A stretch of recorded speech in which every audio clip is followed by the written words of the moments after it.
Let's see what happens when we... Turd. Yak. Knack. Knack. Knack. Knack.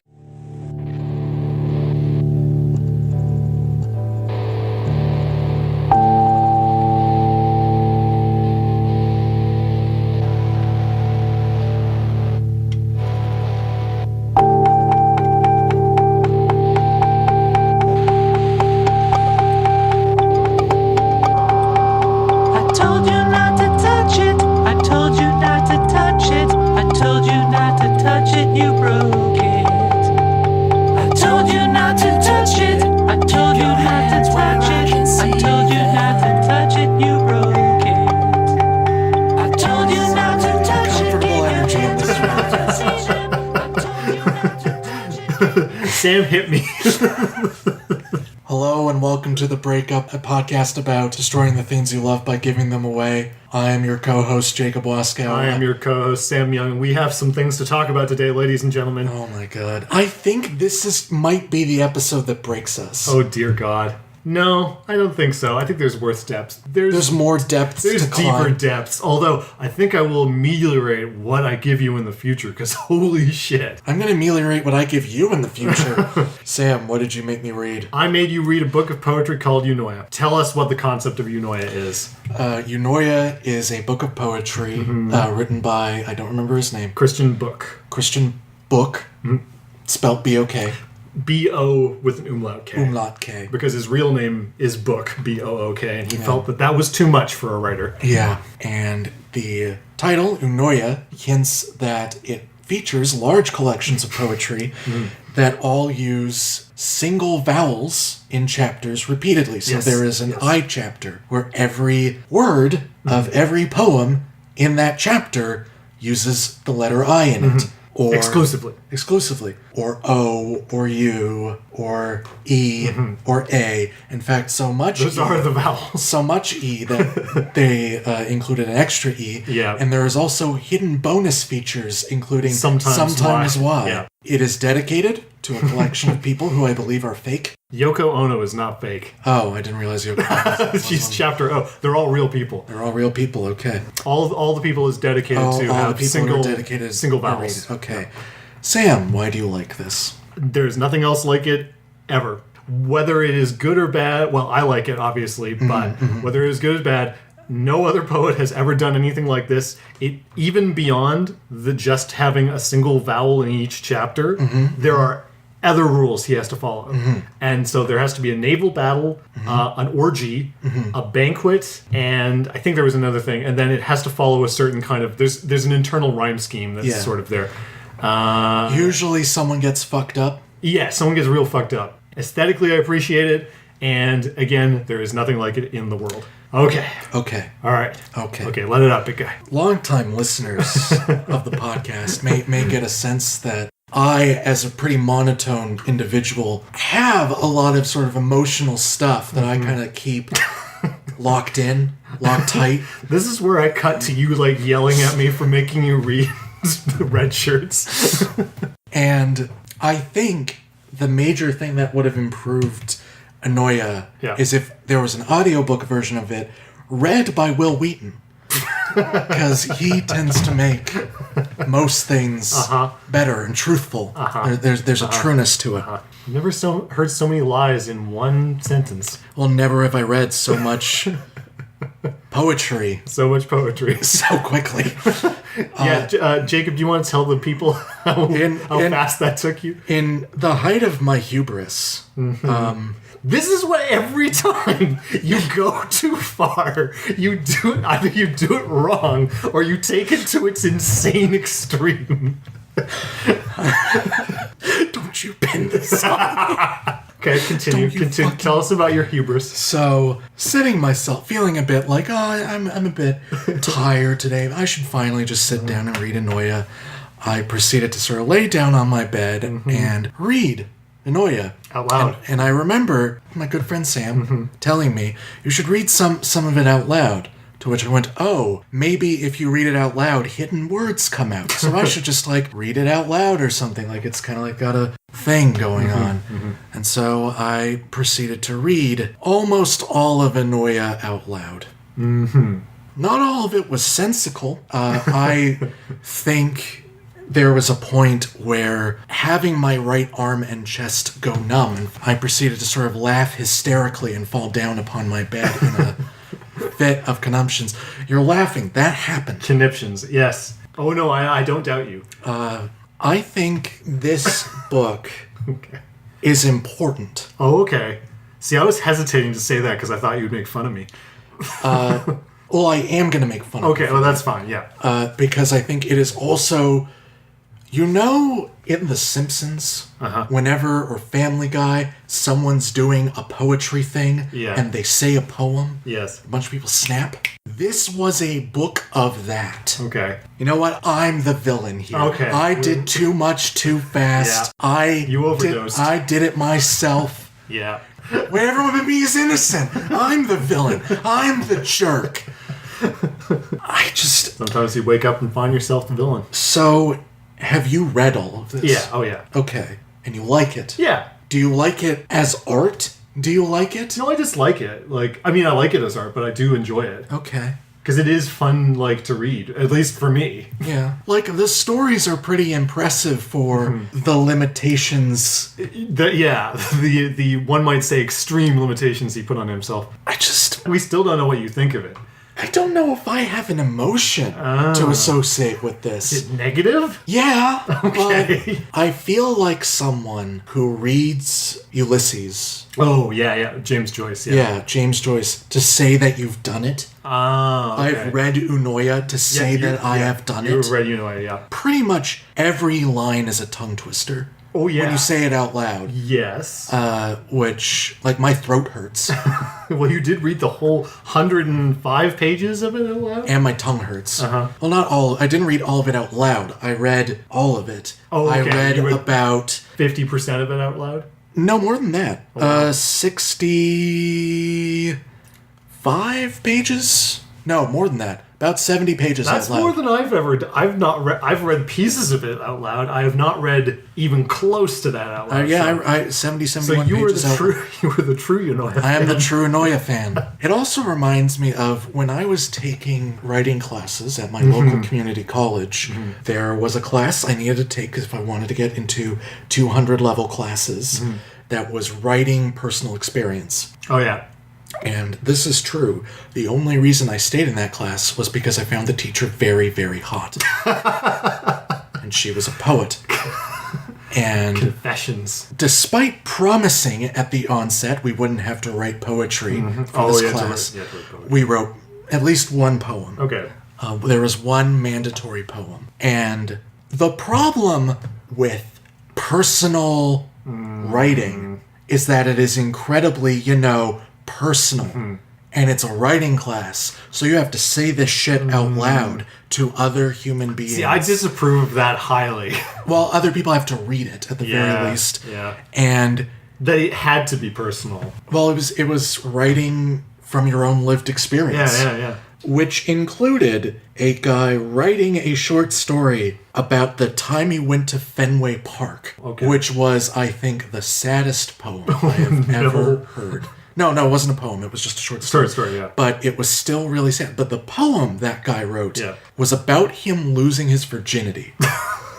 This guy was bald and 45. Oh, boy. So imagine my uncomfortableness listening to that poem from a guy who could have been a shitty my dad. And every time I read poetry now, I think back on where he is with his life. So I've re-traumatized you. It's not so much that. I think it's that ultimately you have an active interest in people pushing art and people being experimental to some level. I think that's something that attracts you. Sometimes. Yeah. Well, let me put it this way. Sometimes I can't stand experimental art, and I just like anyone, I just think it's the silliest thing or just completely pretentious. Yeah. This particular thing works for me because I am a fan of, as far as poetry goes, I like form poetry. I like sonnets and I like villanelles and bullshit like that. And for me, after Eunoia, you don't need to do that anymore.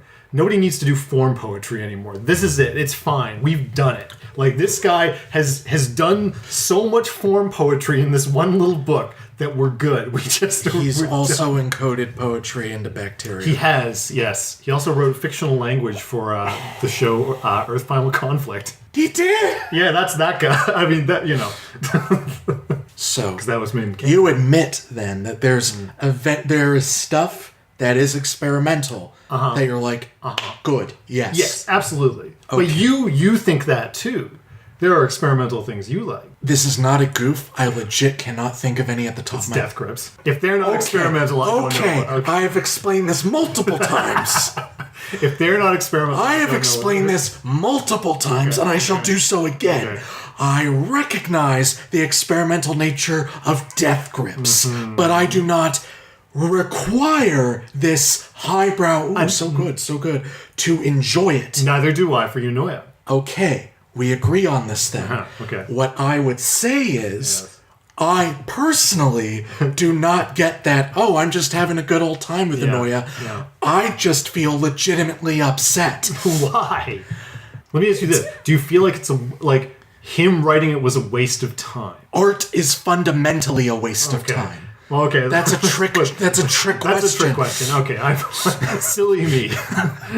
Like, I think it is for me, this book is the equivalent of, not the voice of, what's that one word? Oh, the voice of fire? Yeah, I think it's the voice of fire. But not that, like the joke versions of that, where it's here's a black circle I've painted 100 times. Yeah. It's like that for me. Okay. So, on some deep level, I wish I was a better person to like and understand this.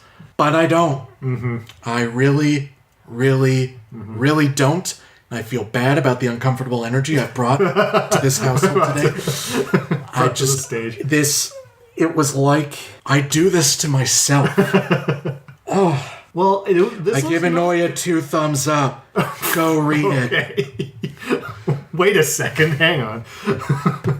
Well, it's funny because I never expect the really extreme reactions that when I've given you things, because I always kind of think like either you're gonna not really dig it or you're gonna like really dig it, and sometimes there's an in between. But I'm always intrigued by like what I consider it's long hair poetry stuff, but I just don't expect this. A child could write this book. Okay, hang on. So why? Okay, this is interesting. Why do you think this is an easy thing to write? Because I disagree, but not. Well, we'll see. Okay, let me hear you out. If I one day, Sam, just spoke to you with every word I say being A, B, C, D, E until the alphabet finishes, then resets. Okay, that would be a neurosis. Not fine experimental art. I'm really interested in this because I'm not vexated by you. I'm vexated by myself because this really hurt me, and I don't know why. Because not only, I mean, sure, you could sit down, for the sake of argument, you could sit down and write a poem that only used or whatever. And other poets have done this. He's actually, I can't remember the name, but there was a French poet who did this as well. But he doesn't just do that. He can't just be like, I throw a bunch of words together. He has to tell a story. Yeah. He has to hit all these plot beats. Sure. And again, he does have to fit, I can't remember what the rhyme scheme is, but there is an internal thing that he has to follow. So it's not just throwing words at it. And it is, maybe you can't understand it. And if, to be fair, sometimes I get kind of overwhelmed by it too. But there is... You can follow the gist of it. There is a thing happening, yeah. There are naval battles and shit. And orgies. A lot of TNA. There's a lot of TNA. I think for me, this will just ultimately boil down to... It's not art to me. Oh, okay. Having hung out with you and our friend group for so long... I know that is not critique. That's just me standing down. That's what the show is. I have nothing. Just that I don't like it. You don't have to. I just really was interested in what you thought of it. Why would someone do this? Because he's a poet and he's got to write poetry. Well, I think that's my fundamental problem with poets, though. Maybe that is. I think I remember, and maybe I might be wrong about this. I think I remember him saying he was kind of tired of free verse and stuff. This is the exact opposite of free verse. This is the exact opposite of free verse. Yeah. Here's the problem. I like free verse. I like free verse too. This is the antithesis. I like what's his name? William Carlos Williams. Shane People like Koizan. that. Yeah. This is not the reaction I was expecting. Why do you have this complex about this? I don't know. I've hated poetry for a long time. That's good. That's fine. You can hate poetry. I don't know. I've hated poetry for a long time, and poetry's not going to win this one. I think I've watched enough children's television to really learn to hate poetry. Because poetry is the thing people can make fun of liberals for. That is true. Absolutely. It's easy to make fun of poetry. Yeah, like... I really don't like slam poetry. There's great slam poetry, but most slam poetry I find is very silly. You don't need to defend yourself here. No, I'm the crazy person. I think you have a legit complaint. We have found a deep crack, a deep fault in my stars. Okay. All right. Okay. I want to apologize for something. Okay. All right. I said on this show that Red Shirts was gross, masturbatory, and otherwise just drink. I remember. I still have the nightmares. I am wrong. Okay. I apologize. All right. John Scalzi, if you're listening to this right now, I am willing to offer you a written emailed apology, notarized, to express that I have slandered you in your fine work. Okay. I think that it is being satirical in a very traditional sense. I think that it is offering something proper to the discourse of, what science fiction writing is like here and now. All right. Because Eunoia. That was coming. See, I'm okay. See, it's funny. I'm okay with you really detesting this, whereas I was really baffled by Red Shirts. Because I thought it was such... This show is like summer camp. You keep sending me something... what's gonna do this for you, Eunoia? Shut up! No. What is gonna do that for this? There's going to be a punishment where you force me to watch Koyaanisqatsi 3 times in a row, and I'll just be like, Eunoia, John Bök, Christian Bök, Bible. I guess I can call you Bible now because we're friends. Bible, if you want a letterized note. That was a good joke. Come on down. We will have you on the podcast.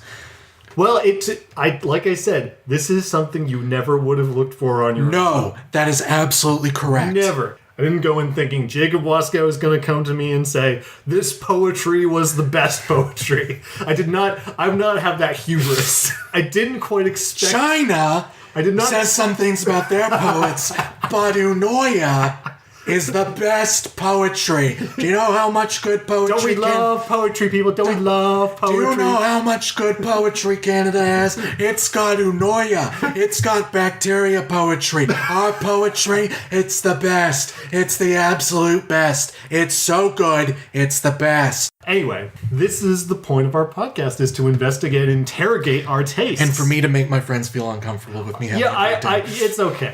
It's fine. It was more like, whoa, settle down, boy.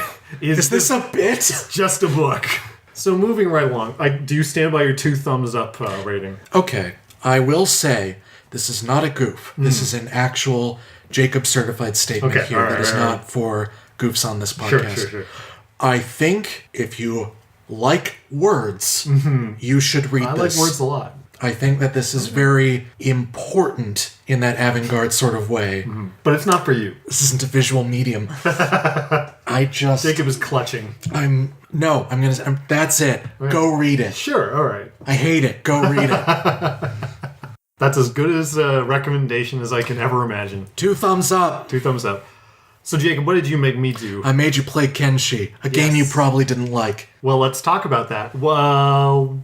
What's Kenshi about? Kenshi as far as you can tell. Kenshi is an open-world RPG where you can take on numerous types of characters, and you go exploring sort of this desolate post-apocalyptic world, and you trade or you become a warrior, and you get to play a robot if you want. You start out with nothing, and the game is very harsh. Does not really want you to win, but it wants you to explore and learn and do things.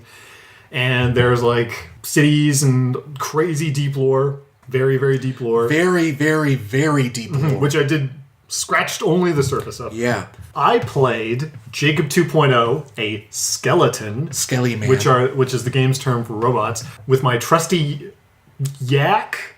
Yeah. Sure, my trusty yak, Knack Staunchcom, who was my friend in times of trouble and need. What sort of adventures did you go on? We went and mined for ore, and then I dropped it.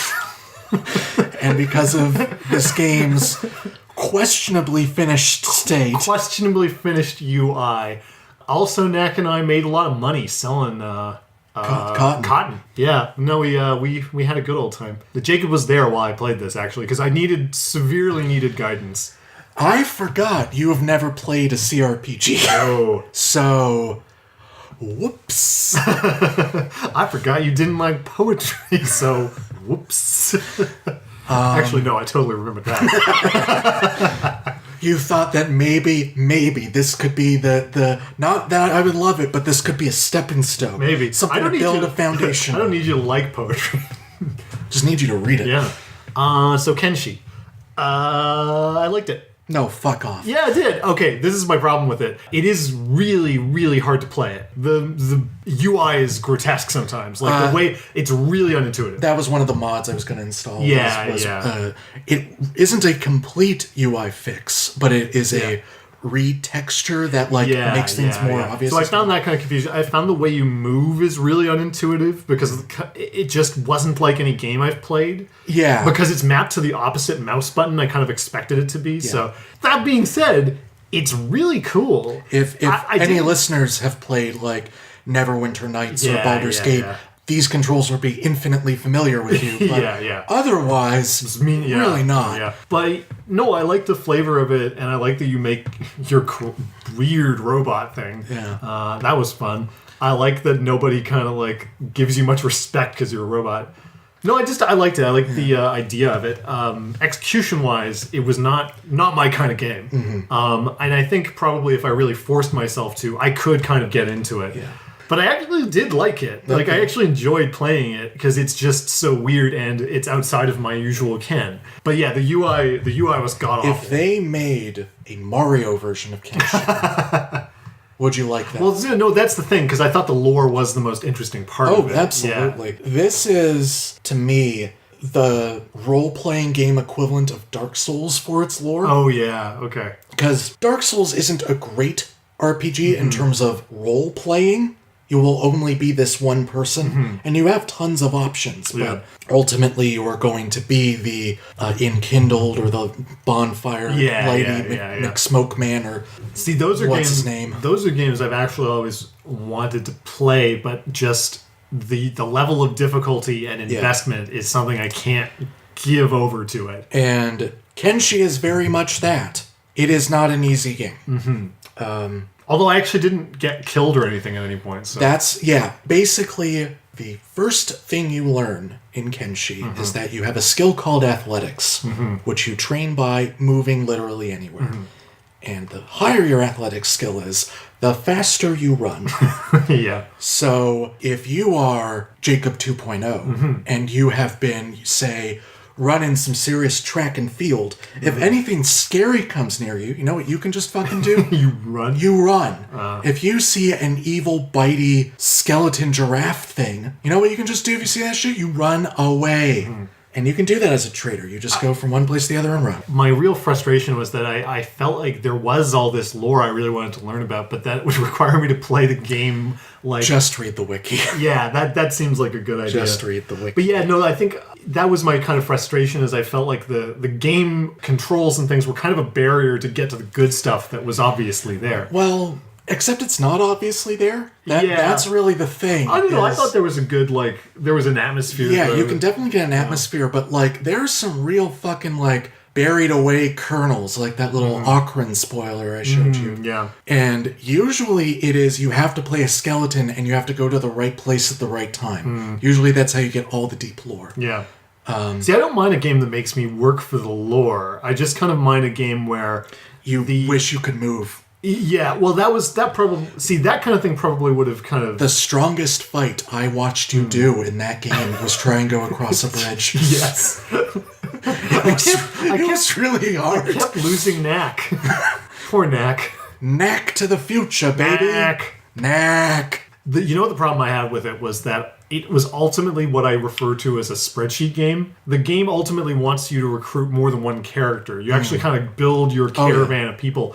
And whether it's kind of my mild ADD or whatever, I just can't abide by that kind of thing. I need kind of a more direct story. You need a monofocus. I need to role play the character or whatever. Whereas for me, I have been getting some very, very, very large kicks from making entire communities. Oh yeah, that sounds fun. Yeah. But to get there requires so much more work than I am willing to give. Well, what you sort of realize is it's not exactly... I wouldn't describe it as a spreadsheet game. Yeah. I would describe it as an engineering game. Oh, that's fair. Yeah. Because after a while, when you start getting enough people, you're like, okay, I need to build a base. How do I get my people to do shit? Mm-hmm.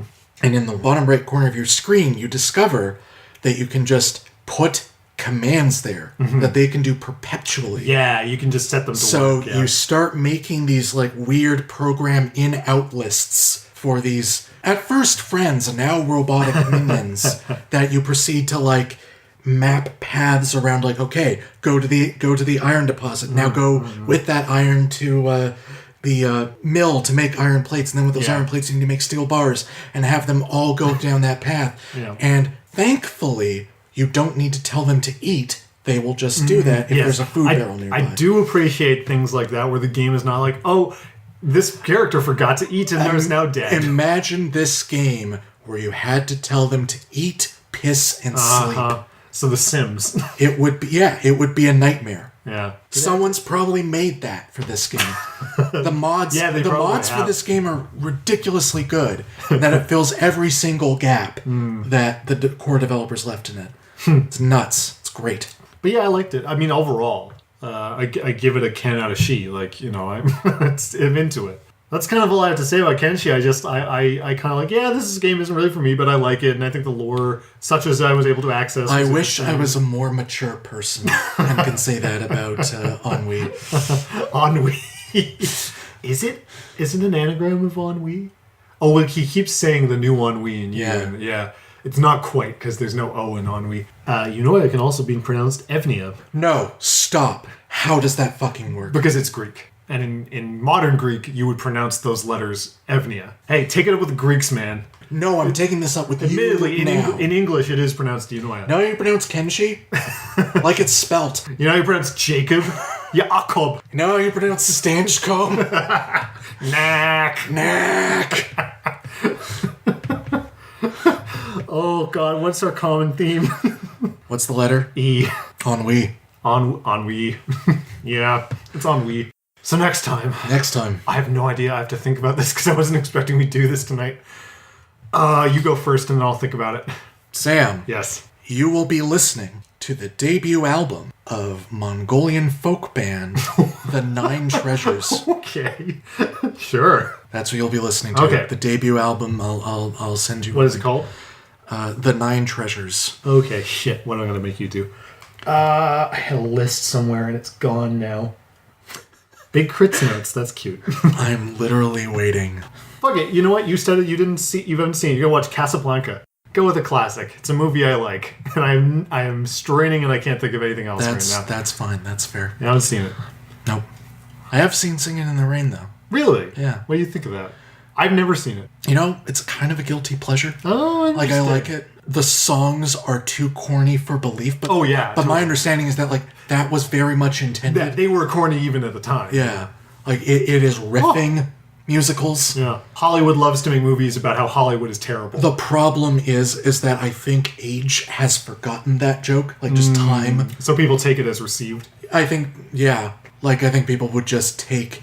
By the way, this is a bonus section now that we call Jacob Waske reviews things he likes. It's not on every show, but I think that it's well acted. Oh yeah, everyone. It's Gene Kelly. Yeah, everyone's on fucking point. Mm-hmm. It's a bit eye-rolly at times, but that is more its age rather than its quality. Okay. The actual set pieces for the songs make the songs better, which is, in my opinion, a rarity for musicals.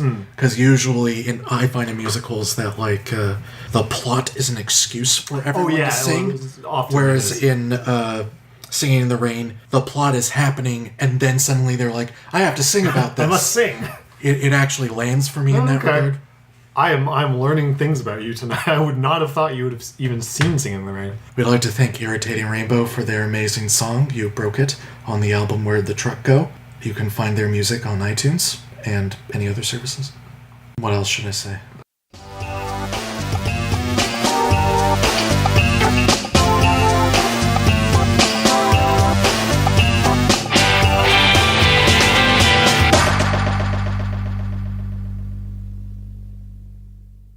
I suppose the thing is, I don't want you to feel bad for not liking poetry. The problem is I take myself so seriously that, much to that inferiority complex, I don't like the thing, then I feel dumb for not liking it. You don't have to feel stupid for it, because if it's not for you, it's not for you. I think you understood it pretty well. I mean, just some of the vocabulary is a bit out there. Well, I mean, saying it out loud, you have a real chance to, like, digest it. Yeah, you do. The problem is, A, actively broke me. Weird. Because that's part of my distaste for it, is reading it out loud. Having too much of a good thing really fucks you up. Because I was having, like, a weird manic spell of just, like, I felt like I was speaking tongues. Yeah. And my body was going numb. I mean, I guess that's art, man. And I was just like, is this the intended effect? I can honestly tell you that you are the only person who has ever had that experience with this book. I think I'm unwell. This is a full-on panic attack, man. With that, or you were lying on your arm the wrong way and fell asleep? I was lying on my back. Yeah, because that's where the nerve is. Oh! You stupid piece of shit. It's here. That's where your arm goes numb. It's in your back. What? It's here. There's a nerve there, and that's where your How arm the fuck does that make your arm go numb? Because it's all connected, baby. The human body is a mysterious thing. Well, okay. I think that's the final thought. You stupid asshole. Don't hit me.